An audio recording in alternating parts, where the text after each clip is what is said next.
Die erste Portion Hard Music, die haben wir alle auf die Ohren bekommen. Wir kommen darum jetzt zur Strong Message. Nehmt irgendwo Platz, wenn ihr wollt, so wie es für euch gerade passt. Ja, wir stehen in der sogenannten Passionszeit.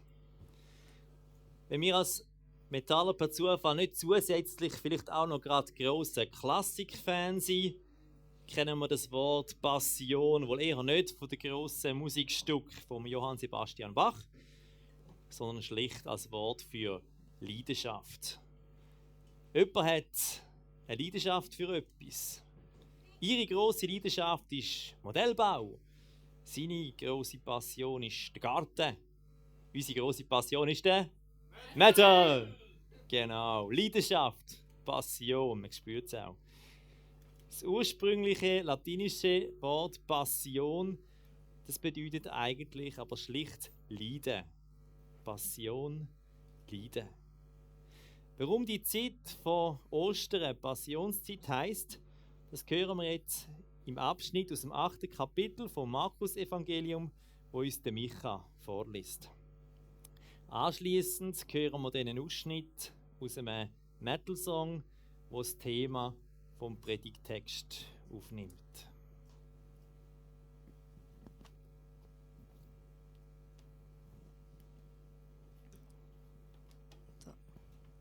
Danach begann Jesus seinen Jüngern zu erklären, was Gott mit ihm vorhatte. Der Menschensohn wird viel leiden müssen. Die Ratsältesten, die führenden Priester und die Schriftgelehrten werden ihn wie einen Verbrecher behandeln. Sie werden ihn hinrichten lassen, aber nach 3 Tagen wird er vom Tod auferstehen. Das sagte er ihnen ganz offen. Da nahm Petrus ihn zur Seite und fing an, ihm das auszureden. Aber Jesus drehte sich um, sah seine Jünger an und wies Petrus streng zurecht. Weg mit dir, Satan, hinter mich. Dir geht es nicht um das, was Gott will, sondern um das, was Menschen wollen. Dann rief Jesus das Volk und seine Jünger zu sich. Er sagte, wer mir folgen will, muss sich selbst absagen. Er muss sein Kreuz auf sich nehmen und mir auf meinem Weg folgen. Wer sein Leben retten will, wird es verlieren. Wer sich aber zu mir und der guten Nachricht bekennt und deshalb sein Leben verliert, wird es erhalten. Was nützt es einem Menschen, wenn er die ganze Welt gewinnt, aber sein Leben dabei verliert? Was kann ein Mensch einsetzen, um sein Leben dafür einzutauschen? Denn wer sich nicht zu mir und meinen Worten bekennt, vor dieser treulosen und schuldbeladenen Generation, der muss wissen, der Menschensohn wird sich auch nicht zu ihm bekennen, wenn er wiederkommt, und in der Herrlichkeit seines Vaters und mit den heiligen Engeln.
Wenn wir Jesus zulassen, dann sind seine Jünger tatsächlich das Volk vom blutroten Kreuz. Ja, nicht nur so ein blutiges Kreuz als Metal-Kunstgegenstand auf einem Albumcover oder einem T-Shirt, sondern ein Kreuz als tatsächliches, grausamstes Folterinstrument. Für Jesus ist das offensichtlich ein absehbares Schicksal gewesen. Die Römer haben in dieser Zeit nicht lange Federlässiges gemacht mit Leuten, die sie als Gefahr für ihre Herrschaft angeschaut haben. Zum Teil sind Menschen im Dutzend so grausam hingerichtet worden, sichtbar am Weg sogar zur Abschreckung der Bevölkerung.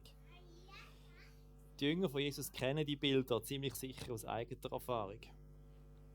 Nein, das kann und darf nicht das Ende von Jesus sein. Für Petrus ist klar, dass Jesus der Messias ist, der versprochene Retter. Und er weiß, wo all die falschen Messiasen gelandet sind, wo man bisher die Hoffnung auf sie gesetzt hat, dass sie das Volk vom Joch der Römer befreien würden. Genau, die sind nämlich eben als falsche Messiasen am Kreuz gelandet. Und Jesus ist kein falscher Messias, da ist er sich sicher. Ergo ist das mit dem Leiden ein Holzweg. Im wahrsten Sinn vom Wort. Wie uns das Evangelium aber versuchen zu erklären, wird aus der Perspektive nach Ostern aber klar, dass Gottes Weg tatsächlich nicht einen Weg ums Leiden herum macht, sondern dass Gott in Jesus gerade mit drin geht, das Leiden und den Tod auf sich nimmt. Und wegen der Auferstehung, die den Tod überwindet, wird das, was die grosse Niederlage ist, zum Ort vom grössten Triumph. Das Böse kann nämlich die Liebe von Gott zu uns Menschen in Jesus auch in den Foltern vom Kreuz nicht korrumpieren und besiegen und die Liebe vom Weg abzubringen. Gott trägt die Sünde von der Welt selber und er versöhnt sich mit uns. Und jetzt redet Jesus nicht nur für sich von so etwas Verrücktem, von dem Kreuz, sondern auch für seine Jünger. Die Christen, das Volk vom blutroten Kreuz. Und zwar am eigenen Kreuz. Aber wenn Petrus zu diesem Zeitpunkt noch nicht verstanden hat, das blutige Martyrium ist auch für ihn am Ende vom Weg auf dieser Erde gestanden. Der gewaltlose Weg von Jesus, der ist eine Gefahr für die Mächtigen von dieser Welt. Und so zahlen bis heute viele Menschen, viele Christen mit Blut, Schweiß und Tränen. Wir haben im letzten Heavy Sanctum, wo wir es vom Electric Eye hatten, ja auch eine entsprechende Kollekte für verfolgte Christen zusammengelegt.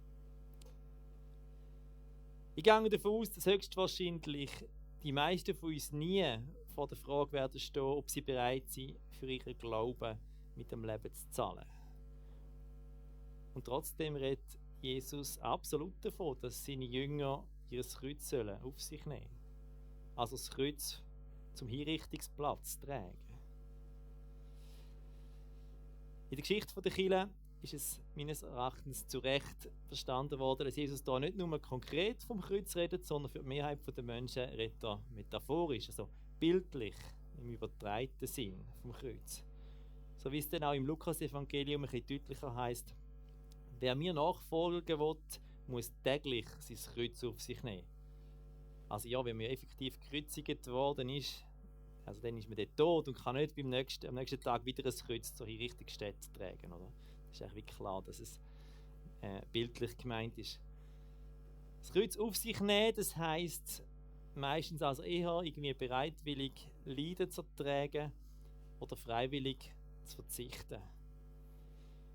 Weil von Jesus und seinem Weg, da schreibt der Paulus im Philipperbrief: Er war von göttlicher Gestalt, aber er hielt nicht daran fest, Gott gleich zu sein, so wie ein Dieb an seiner Beute. Er legte die göttliche Gestalt ab und nahm die eines Knechtes an. Jesus verzichtet also zugunsten von uns auf die himmlische Herrlichkeit und wird Mensch. Passion, Leiden, Verzicht. Ich glaube, es liegt nahe, die Zeit vor Ostern, wo man sich Jahr für Jahr die Passion von Jesus vor Augen führt, zu einer freiwilligen Verzichtszeit zu machen, zu einer Fastenzeit. Und wir machen ja auch in der Metal Church gerade so eine Aktion, die Wasteland Warrior Challenge. Man kann übrigens noch jederzeit einsteigen, müsst ihr einfach beim Töbu melden. Und ich wollte darum ursprünglich heute Abend mit euch allen ausgiebig über verschiedene Formen vom Fasten reden. Je mehr, dass ich mich aber mit dem Predigtext befasst habe, desto klarer ist geworden für mich, dass ich weniger über die unterschiedlichen Formen reden soll, als eben über den Grund und Motivation für einen möglichen freiwilligen Verzicht. Weil zur Erinnerung, Jesus sagt, wer mir folgen will, muss sich selbst absagen. Er muss sein Kreuz auf sich nehmen und mir auf meinem Weg folgen. Wenn wir vom Fasten reden, dann geht es uns leicht einiges mehr so doch um uns selber. Ich nehme mich da nicht aus, im Gegenteil. Wir heutigen Menschen, wir sind so fest aus auf Selbstoptimierung. Es muss für uns passen und da ist auch, oder alles, was wir machen, das muss irgendwie dazu dienen, dass es uns irgendwie besser geht, dass wir das Optimum von dem Leben herausholen können. Und da ist auch das Fasten, egal in welcher Form auch immer, schnell einfach die nächste Methode, um uns und unser Leben zu optimieren. Vielleicht Fasten, um gesünder und um leistungsfähiger zu werden, so Stichwort Intervallfasten. Oder Fasten, um wieder genussfähiger zu werden. Ja, vielleicht fasten wir dann zwar für einen Master, aber nur, weil wir faster werden. Faster for the Master, so quasi. Aber Jesus redet nicht vom etwas, das wir verneinen sollen, sondern jemand, das wir verneinen sollen. Nicht, dass wir im Genuss absägen, am Alkohol oder am Essen, an und für sich, sondern wir sollen uns selber absägen. Wer mir folgen will, muss sich selbst absagen. Er muss sein Kreuz auf sich nehmen und mir auf meinem Weg folgen. Das ist irgendwie noch viel radikaler, als einfach in der Fastenzeit mal auf etwas zu verzichten, um eben irgendetwas wieder in Ordnung zu bringen. Der Punkt ist darum, nicht zu fasten ist das Ziel. Auf etwas zu fasten kann mega hilfreich sein, aber es ist nicht das eigentliche Ziel, sondern Fasten ist ja nicht irgendein Heiligmachen, Supplement, das eben noch drauf braucht, dass es nachher irgendwie besser ist in meinem Leben, sondern es geht um etwas Grundlegendes, wo das Fasten einfach wie einen konkreten, körperlich spürbaren Ausdruck dafür ist. Nämlich Gott an erster Stelle zu haben im Leben. Die eigenen Ziele, Ambitionen und Verlangen zurückzustellen. Ja, das Reich von Gott, wenn das kommt, wenn es in unser Leben kommt, dann ist das viel mehr als einfach ein paar Justierungen und Optimierungen in meinem Leben, auf dort, was nicht funktioniert. Es geht noch um ein bisschen mehr als nur um Selbstdisziplin, damit man da eben verzichtet und dann alles im Griff hat. Es geht vielmehr um ein total anderes Vorzeichen von unserem Leben. Wer mir folgen will, muss sich selbst absagen. Er muss sein Kreuz auf sich nehmen und mir auf meinem Weg folgen, sagt Jesus. Ja, Jesus nachfolgen ist eben kein Spaziergang, wo er uns darauf einlädt. Er verspricht uns keine leidensfreie Zeit auf dieser Welt. Er verspricht uns auch nicht irgendwie alle Segnungen von der Welt. Was nützt es einem Menschen, wenn er die ganze Welt gewinnt? Eben, all die Segnungen, die wir haben können. Aller Wohlstand und was es sonst noch gibt. Aber sein Leben dabei verliert. Aber Jesus verspricht uns das wahre Leben. Wer sein Leben retten will, wird es verlieren. Wer sich aber zu mir und zu der guten Nachricht bekennt und deshalb sein Leben verliert, der wird es erhalten. Wie hart ist es doch, nicht an erster Stelle zu stehen. Wenn es nach mir gegangen wäre, dann wäre ich heute Morgen nicht in aller Frühe aufgestanden, um die Predigtgedanken doch noch in eine kompakte Form zu fassen, die ich euch dann auch zumuten heute Abend. Aber es ist eben nicht um mich gegangen, darum musste ich aufstehen, in aller Herrgottsfrühe, dass es nachher gleich noch gelangt hat, um mit meiner Frau zu Kilper in den Gottesdienst zu gehen, der wichtig ist für sie und für mich. Und dann da zu sein. Aber eben, es geht an erster Stelle aber offensichtlich nicht um mich, um meine Verlangen, meine eigenen Ambitionen und Ziele. Es geht um die Ehre von Gott und um das Wohl der Mitmenschen. Aber klar ist auch wir selber werden am Ende, wenn wir uns auf den Weg machen, nicht zu kurz kommen. Aber nur, wenn wir lernen, das eigene Selbst hinein anzustellen. Und ja, das neue göttliche Vorzeichen vor dem Leben, das ist eben wirklich total eine andere Priorität. Und die andere Priorität wird vermutlich dann da und da wirklich auch zu Verzichtsaktionen führen. Zu Fastenzeiten oder auch zu grundsätzlichem Verzicht. Verzicht eben als ein konkreter Ausdruck von der Herzenshaltung Gott zuerst, God first. Vielleicht geht es bei dir dann, wenn es ums Thema Fasten und Verzichten geht, vielleicht darum, auf etwas zu verzichten, das zu viel Einfluss bekommen hat. Fasten ist dann das Mittel, Freiheit zurückzubekommen, so quasi wie die Lebenswaage irgendwie neu zu eichen. Vielleicht geht es bei dir aber um etwas völlig anderes. Vielleicht geht es darum, auf irgendetwas zu verzichten, um stattdessen einfach mehr Zeit fürs Gebet oder fürs Bibellesen zu haben. Oder du verzichtest auf Sachen im Leben aus Solidarität mit allen Kindern von Gott. Verzichtest aus Solidarität mit denen, die weniger haben und müssen leiden. Ich habe es spannend gefunden zu sehen, dass so regelmäßige Fastenaktionen zum Beispiel Teil waren vom Kampf von Christen gegen die Sklaverei in der Vergangenheit. In Solidarität mit denen, die noch in der Sklaverei waren, haben sie gefastet und auf Sachen verzichtet. Oder du verzichtest vielleicht auf gewisse Formen von der Mobilität oder auf Besitz, auf Luxus, aus Verantwortung heraus für Nachhaltigkeit und Ökologie. Oder ein altes Mittel ist auch die Differenz, die man beim Verzichten eingespart hat, zu spenden. Kennt ihr vielleicht noch die Suppentage von früher? Das war so eine Form, wie man das früher noch gemacht hat. Und manchmal braucht es auch Verzicht und Fasten als Opfer, so als Opfer in geistlichen Kämpfen. Ob jetzt mein Schlafverzicht fürs Predigen, was man immer mal wieder braucht, jetzt unter diese Kategorie fällt, oder ob es doch eher einfach eine Folge von fehlender Disziplin ist, das lasse ich mal offen.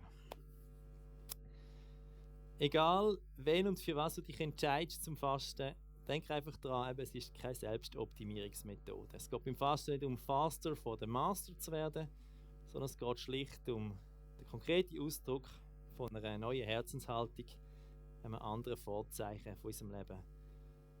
Wer mir folgen will, muss sich selbst absagen. Er muss sein Kreuz auf sich nehmen und mir auf meinem Weg folgen. Ja, Jesus nachfolgen ist kein Spaziergang, das hat er uns nicht versprochen. Er verspricht uns keine leidensfreie Zeit auf dieser Welt. Er verspricht uns nicht alle Wohlstand und alle Segnungen, aber er verspricht uns das wahre Leben. Wer sein Leben retten will, wird es verlieren. Wer sich aber zu mir und der guten Nachricht bekennt und deshalb sein Leben verliert, der wird es erhalten. Ich lobe dich von Ewigkeit zu Ewigkeit. Das Wort ist eine Lampe für meinen Fuß und ein Licht auf meinem Weg. Und Gottes Volk schreit: Amen. Amen.